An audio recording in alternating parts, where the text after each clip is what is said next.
Hi, I'm Maggie Rogers, and this is how it went down with my song Light On.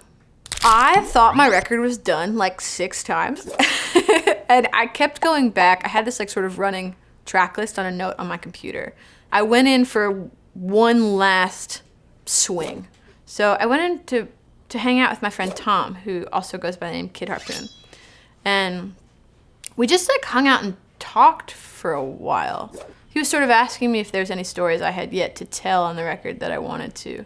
I remember specifically playing this bass line on this Moog synthesizer at the same time as he was playing this guitar line, but I don't actually know what came first as far as the melody goes and lyrics. I always have this notepad with me, this like, it's a moleskin, there's no lines, so I can sort of like scribble as things happen. I remember scribbling pretty quickly. The pre-chorus is like, oh, I couldn't stop it, tried to slow it all down, crying in the bathroom, had to figure it out with everyone around me saying, you must be so happy now.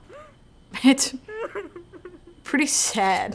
But I think that was the thing, is I felt pretty overwhelmed and a little scared for a while.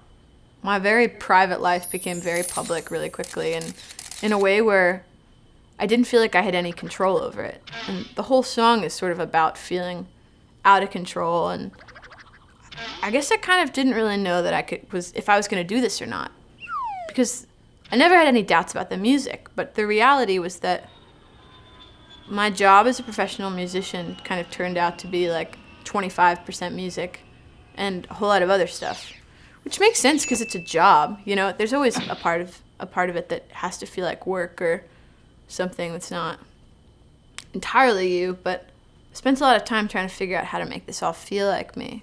I produced a lot of this record with Greg Kurstin. I learned so much by getting to watch him work and work with him, and I'd studied his production in school, and then getting to sort of like be a teammate with him was really exhilarating. And so I brought the song to Greg, and we changed around some of the drum parts and like added this like really soaring like open guitar on the choruses, which I think added just a little bit of texture.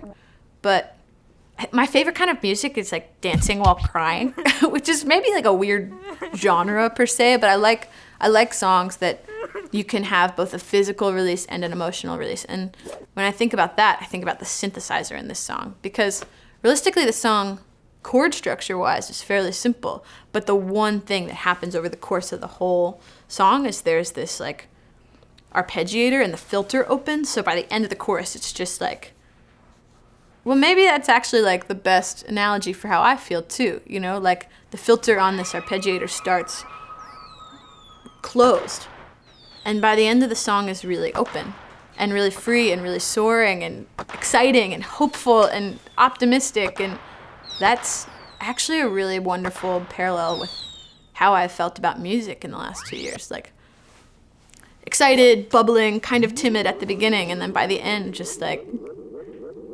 really happy and ready.